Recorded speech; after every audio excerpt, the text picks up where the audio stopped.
Reynolds opened his mouth to answer, but nothing came out. The street was silent, every eye locked on them. And in that moment, it was clear, this wasn't just about Jamal. This was about something much bigger. Reynolds swallowed hard, his jaw tightening as he tried to find a way out of the mess he had just stepped into. The once confident officer, who had no problem intimidating a child, now stood frozen under Captain Harris' unwavering stare. The air between them was thick with unspoken words, and the entire neighborhood seemed to be holding its breath. Jamal, still gripping his sore wrist, glanced up at his father. He had seen this look before, the one that meant his dad wasn't just angry, but calculating. Harris wasn't the kind of man to explode in rage. His strength was in his silence, in the way he made people feel the weight of their own actions before he even said a word. "I asked you a question," Harris finally said, his tone even but heavy. "Are you sure this was a misunderstanding?"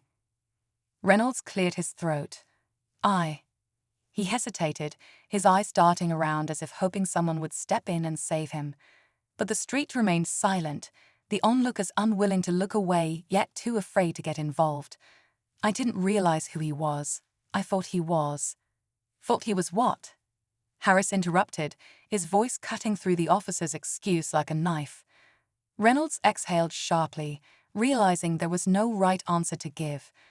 "I was just trying to do my job," he finally muttered, but the words felt weak even as he said them. "Your job," Harris repeated, nodding slowly. "And what part of your job requires you to grab a child playing in his own neighborhood?" Jamal watched as Reynolds shifted again, his discomfort growing with every second that passed. He could feel the way his father's words carried weight, the way they demanded accountability without needing to raise his voice. Before Reynolds could answer, another voice cut through the air. "Captain Harris." Everyone turned to see another officer approaching, Sergeant Lopez. He had been Harris' colleague for years, and unlike Reynolds, he carried himself with a quiet confidence that came from experience, not intimidation. He had likely just arrived, judging by the way his eyes flickered between Reynolds and Jamal, quickly piecing together the situation. "Everything all right here?" Lopez asked, though the way he was looking at Harris suggested he already knew the answer. Harris exhaled through his nose, his gaze lingering on Reynolds for a beat longer before finally turning to Lopez. "Depends," he said simply. "What do you do when you find out one of your officers is abusing their badge?" Lopez's expression tightened slightly, but he didn't look surprised. "We handle it," he said, his voice firm. Reynolds' head snapped toward Lopez. "Come on, Sarge." Lopez held up a hand, silencing him. "Not here," he said. "Not like this." For the first time, Jamal saw real fear in Reynolds' eyes. This wasn't just about what he had done to him, it was about everything else. How many times had Reynolds done something like this before, but no one had been there to stop him? How many kids had walked away without someone to stand up for them? Harris glanced down at Jamal, his expression softening for just a moment before he looked back up at Lopez. "Then let's handle it." Reynolds opened his mouth to protest, but nothing came out. The weight of his actions was finally settling in, and there was nowhere left to run. The street felt smaller now, like the walls of an invisible courtroom were closing in around Officer Reynolds. His face was stiff, his hands twitching at his sides, but his usual confidence was gone. He knew he was in trouble, real trouble. And for the first time, there was no badge, no authority, no easy excuse that could shield him. Jamal stood close to his father, his heartbeat still uneven from everything that had happened. He could see the way people were watching, their faces a mix of curiosity, concern, and something else, recognition, because this wasn't just about him. It was about all the times someone like Reynolds had done this before, when no one had been there to stop it. Lopez's voice was calm, but firm. "We need to talk, now." Reynolds shook his head slightly, still clinging to whatever power he thought he had left. "Sarge, I don't think you're seeing this clearly," he muttered, his voice lower now, almost desperate. "This is getting blown out of proportion. I thought the kid was." Harris stepped forward before he could finish, his presence alone forcing Reynolds to take a half step back. You thought he was what? His voice was quiet, but there was something dangerous beneath the calm, something that made Reynolds' face tighten. Harris exhaled, shaking his head. How many times, Reynolds? His voice was quieter now, but heavier. How many times have you done this before and walked away like nothing happened? Jamal saw it, the flicker in Reynolds' expression, the split-second hesitation before he looked away. Marshall caught it too. His face darkened as he turned to Lopez. Check his file. Now. Lopez nodded and quickly stepped out of the room. Reynolds shifted on his feet, his breathing slightly uneven. Come on, this is ridiculous, he muttered. I was doing my job. Marshall's eyes narrowed. Your job? Because from where I'm standing, it looks like you've been getting away with things for a long time. A few moments later, Lopez returned, holding a thin folder. He handed it to Marshall, who flipped it open. His expression barely changed, but Jamal noticed the way his fingers tightened on the paper. Marshall took a deep breath before looking up at Reynolds. You want to tell me why this isn't the first complaint against you? The room went still. Reynolds blinked. What? Marshall tapped the folder. Reports of unnecessary force, civilian complaints, even an internal review that somehow got buried. Looks like you've been careful until now. Reynolds' face paled. I didn't. You did, Harris cut in. And you'd have done it again if you hadn't been caught. Jamal swallowed hard. He had known what happened to him wasn't right, but now it was clear. This wasn't just about one bad day. Reynolds had been doing this for years, hiding behind his badge. Marshall closed the folder and looked at Harris. What do you want to do? Harris didn't hesitate. He doesn't belong in uniform. Reynolds stiffened. Wait. Marshall nodded. Effective immediately, you're suspended pending an official investigation. Reynolds opened his mouth, but no words came out. For the first time, he had no power. As Lopez escorted him out of the room, Jamal felt his father's hand rest on his shoulder again. This time, it felt different. Not just protective, but victorious. But just as they turned to leave, Marshall spoke again. There's one more thing. Harris and Jamal stopped. Marshall hesitated, then looked at Jamal. This wasn't the first complaint against Reynolds, he said, but it might be the first one that finally sticks. Jamal frowned. Why?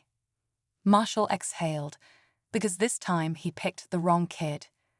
Jamal sat quietly as his father and Lieutenant Marshall exchanged a few final words.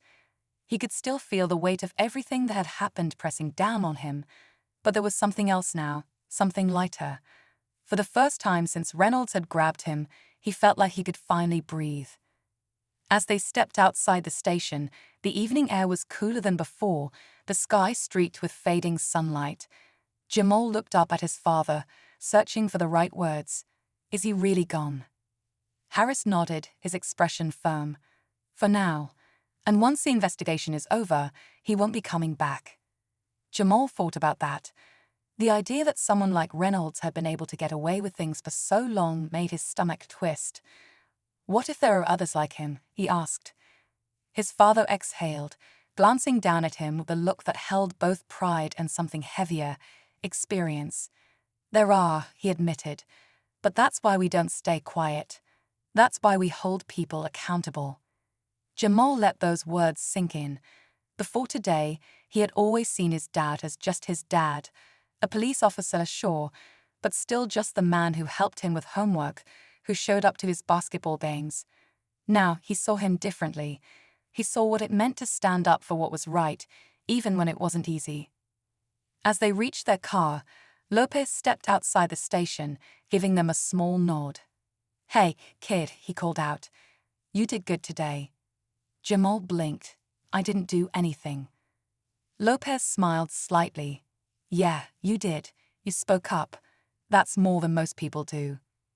Jamal wasn't sure how to respond to that, so he just nodded. His father opened the car door for him, and as Jamal climbed in, he realized something. This day, this moment, it would stay with him. Not because of what happened to him, but because of what it meant. It wasn't just about one cop abusing his power. It was about making sure it didn't happen again. As they pulled away from the station, Jamal glanced out the window, watching the city blur past. He wasn't sure what would happen next, but he knew one thing for certain. This time, someone had been there to stop it, and maybe next time someone else would find the courage to do the same. Reynolds' mouth opened, then closed. He had no good answer. The silence stretched, thick and suffocating. The other kids who had been playing earlier were still there, standing just at the edge of the street, their basketball forgotten. A few of the neighbors had moved closer, not saying anything but not leaving either.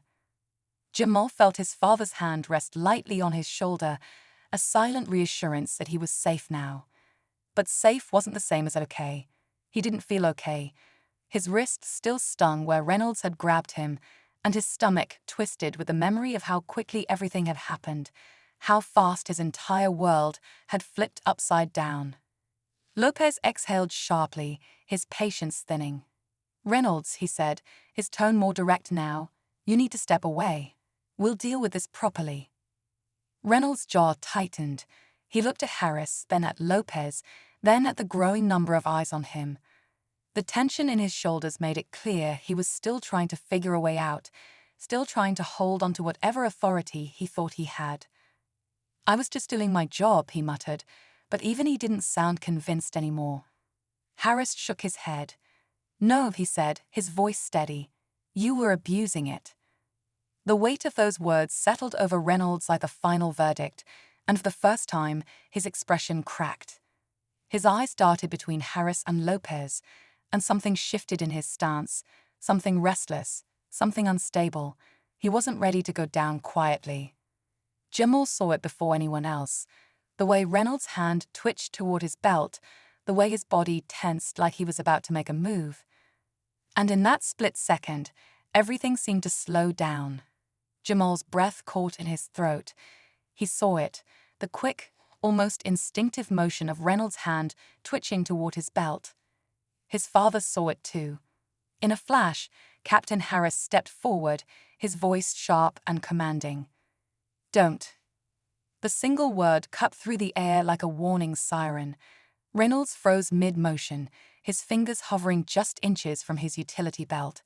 His face was tight with frustration, his body tense, as if every instinct was telling him to fight back. But he wasn't just facing a scared kid anymore. He was facing a superior officer, one who wasn't going to back down. Lopez took a step closer, his hand hovering near his own belt, not as a threat but as a precaution. The entire street was silent, the weight of the moment pressing down on everyone. "Reynolds," Lopez said, his voice low but firm, "think very carefully about your next move." Jamal felt his father's hand tighten slightly on his shoulder, steady but protective. He wasn't sure what was going to happen next, but he knew one thing: this wasn't over. Then, just when it seemed like Reynolds might back off, another voice entered the mix. "Captain Harris." A second patrol car pulled up, and out stepped Lieutenant Marshall, one of the highest-ranking officers in the precinct. His sharp eyes scanned the scene, quickly assessing the tension, the way everyone stood frozen in place. "What's going on here?" he asked, his voice carrying authority. Harris turned to him, but before he could speak, Reynolds took his chance. "Sir, there's been a misunderstanding," Reynolds said quickly, his voice suddenly steadier. "I was just trying to ensure neighborhood safety and Captain Harris." "Stop," Harris cut in, his patience wearing thin. "We both know that's not what happened." Marshall's gaze flickered between them before settling on Jamal, who was still gripping his sore wrist. Something changed in his expression. "Inside," Marshall ordered. "All of you, now." Jamal's stomach tightened. This wasn't just going to end on the street. Whatever came next was going to happen behind closed doors, where words carried consequences. Inside the station, the air was thick with unspoken tension. The fluorescent lights buzzed softly, casting a cold glow over the room where Captain Harris, Reynolds, Lopez, and Lieutenant Marshall now stood. Jamal sat in a chair against the wall, his legs swinging slightly, trying to act like he wasn't nervous. He knew his father had things under control, but this felt different. This wasn't just about him anymore. Marshall crossed his arms and turned to Reynolds. "Let's get this straight. You put your hands on a child. You escalated a situation that didn't need escalating. And now you expect me to believe this was all a misunderstanding." Reynolds clenched his jaw, but the confidence he had earlier was gone. "Sir, You what?" Marshall pressed, his voice razor-sharp. "Thought no one would notice. Thought you could handle it your way." Reynolds didn't answer. He didn't need to. The silence said it all. Mike raised an eyebrow. He hadn't noticed the man before, and judging by the biker's reaction, neither had they. The bearded biker swallowed hard. His face paled slightly, his bravado flickering for the briefest second. Mike glanced between them, realization dawning. This wasn't just about a random bar fight anymore. There was something bigger at play, something the bikers never saw coming. And just like that, the night took a turn no one expected. The bearded biker hesitated, his body tense, his breath uneven. The man in the corner hadn't moved much, yet his presence alone had shifted everything. The younger biker's hands curled into fists, not out of defiance, but out of nerves. The quiet one? He was already thinking about the door, about getting out before things got worse. Mike watched it all unfold, piecing things together in his mind. Whoever this man was, he wasn't just some random bystander. And judging by the biker's reaction, they knew him, or at least knew enough to be worried. The bearded biker's mouth twitched, like he wanted to say something, but no words came out. Instead, he just gave a stiff nod, turned, and walked toward the door. His men followed, but their steps lacked the confidence they had walked in with. No smirks, no snide remarks, just quiet, uneasy retreat. The bar stayed silent until the door swung shut behind them, the soft jingle of the bell echoing in the stillness. Then, slowly, the tension in the room eased. People exhaled, shoulders relaxed, and the bartender finally picked up a glass, shaking his head with a small chuckle. Mike turned toward the man in the corner, studying him. "Didn't realize I had extra backup," he said, curiosity laced in his voice. The man simply shrugged, taking a sip of his drink. "Didn't realize you needed it," he replied with a slight smirk. Mike let out a quiet laugh, then glanced back toward the door. "They'll be back," he said, almost to himself. "Maybe not here, maybe not to me, but guys like that don't change overnight." The bartender sighed, wiping down the counter. Maybe. Or maybe tonight was the first time someone made them think twice. Mike thought about that for a moment. Maybe the bartender was right.